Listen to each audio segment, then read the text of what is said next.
আজিৰ পৰা আৰম্ভ হৈছে 2026 বৰ্ষৰ তেজপুৰ লিচু উৎসৱ। ডুবাইলৈ 1 টন লিচু আৰু ছিংগাপুৰলৈ 500 কেজি লিচুৰ ৰপ্তানি প্ৰক্ৰিয়া সম্পন্ন। প্ৰধানমন্ত্ৰীলৈকো শোণিতপুৰ জিলা প্ৰশাসনৰ লিচু প্ৰেৰণ। সাহিত্য কাণ্ডাৰী পদ্মনাথ গোহাঁই বৰুৱাই 1923 চনত তেজপুৰ চহৰৰ ভিন্ন প্ৰান্তত ৰোপণ কৰা সুস্বাদু লিচুৱে আজি আন্তঃৰাষ্ট্ৰীয় বজাৰ লাভ কৰিছে।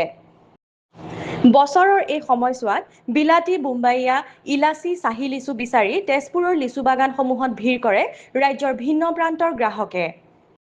প্ৰধানমন্ত্ৰী নৰেন্দ্ৰ মোদী, প্ৰতিৰক্ষা মন্ত্ৰী ৰাজনাথ সিঙেও প্ৰশংসা কৰিছে তেজপুৰৰ মঙহাল সুস্বাদু লিচুৰ। 2015 চনতে GI টেগ লাভ কৰা তেজপুৰৰ লিচুৱে বিগত সময়ছোৱাত অধিক প্ৰচাৰ আৰু প্ৰসাৰ লাভ কৰা নাছিল।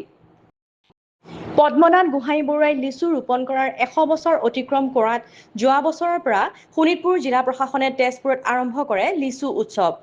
ইতিমধ্যে আন্তঃৰাষ্ট্ৰীয় বজাৰ দখল কৰা তেজপুৰৰ বিশ্ববিখ্যাত লিচুৰ প্ৰচাৰ আৰু প্ৰসাৰৰ লগতে নতুন প্ৰজন্মৰ মাজত অধিক হাৰত লিচু খেতি কৰিব পৰাৰ লক্ষ্যৰ লগতে ইতিমধ্যে ভৌগোলিক স্বীকৃতি GI প্ৰদান কৰাৰ পিছত কৃষকসকলৰ বাবে প্ৰত্যক্ষ বজাৰ সংযোগ স্থাপন কৰা আৰু প্ৰগতিশীল কৃষক আৰু কৃষি উদ্যোক্তাসকলক স্বীকৃতি প্ৰদানৰ উদ্দেশ্যে আজিৰ পৰা দুদিনীয়া কাৰ্যসূচীৰে আৰম্ভ হৈছে দ্বিতীয় বাৰ্ষিক লিচু উৎসৱ। তেজপুৰৰ ল'ৰা মই লিচু বেপাৰী, পকা পকা লিচু মই বিক্ৰী কৰি।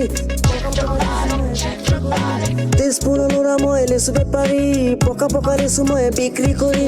টেঙা টেঙা নহ'ল চব হ'ল মিঠা, মিছা কথা ক'লে মোক বনাই দিব পিতা। লিচু ললা লিচু, পকা পকা লিচু, লিচু ললা লিচু, মিঠা মিঠা লিচু, লিচু ললা লিচু, পকা পকা লিচু, লিচু ললা লিচু, মিঠা মিঠা লিচু, লিচু ললা লিচু, তেজপুৰ কা লিচু, তেজপুৰ কা লিচু।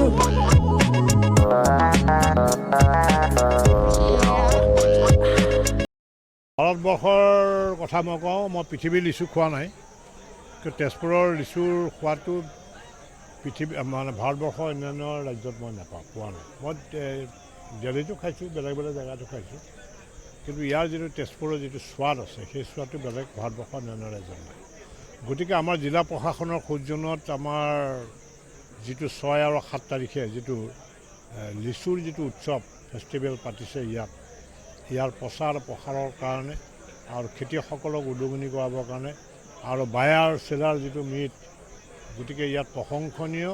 আৰু মই জিলাৰ উপায়ুক্ত ডাঙৰীয়াক কৈছোঁ যে আমাৰ ফালৰ পৰা সাংসদৰ ফালৰ পৰা কিবা আমাৰ কৰিবলগীয়া থাকিলে আনুষংগিক যদি আমি সা সৰঞ্জাম দিব লাগে, মেচিনাৰী দিব লাগে, আমি দিম। যোৱা বছৰৰ পিছত দ্বিতীয় বছৰৰ কাৰণে তেজপুৰত লিচু উৎসৱৰ আয়োজন কৰা হৈছে।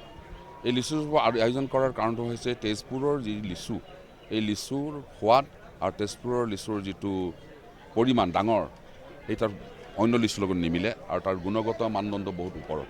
আৰু সেইকাৰণে আমি এটা প্ৰজেক্ট লৈছোঁ, আমি প্লেন লৈছোঁ যে তেজপুৰৰ লিচুৰ প্ৰসাৰ হওক, প্ৰচাৰ হওক আৰু এখন মাৰ্কেট দখল কৰিবলৈ, বজাৰ দখল কৰিবলৈ সক্ষম হওক।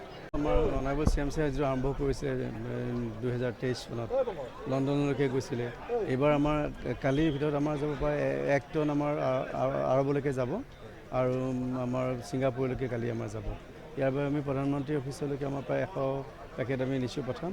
কালি অনাবল মুখ্যমন্ত্ৰীলৈকে আমি পঠাইছোঁ আৰু তেওঁলোকৰ বিভিন্ন অফিচৰ যিখিনি খালে তেওঁলোকে বহুত ভাল পাইছে তেওঁলোকে। গতিকে আজি আমি এই উদ্দেশ্য এটা উদ্দেশ্য আগতে আমি কৰিছোঁ যাতে লিচুৰ খেতিটো সম্প্ৰসাৰণ হওক।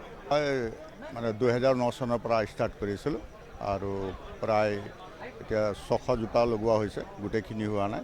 আৰু আজি যিটো ফেষ্টিভেলটো খেতিয়ক ৰাইজৰ কাৰণে যিখিনি কৃষি লিচু কৰে তেওঁলোকৰ কাৰণে বহুত উপকাৰ কৰিব, কাৰণ এই লিচুটো পাব্লিছ হ'ব, ৰাইজেও গম পাব, বাহিৰৰ মানুহো গম পাব, প্লাছ মিডিয়াৰ থ্ৰুদিও গম পাব।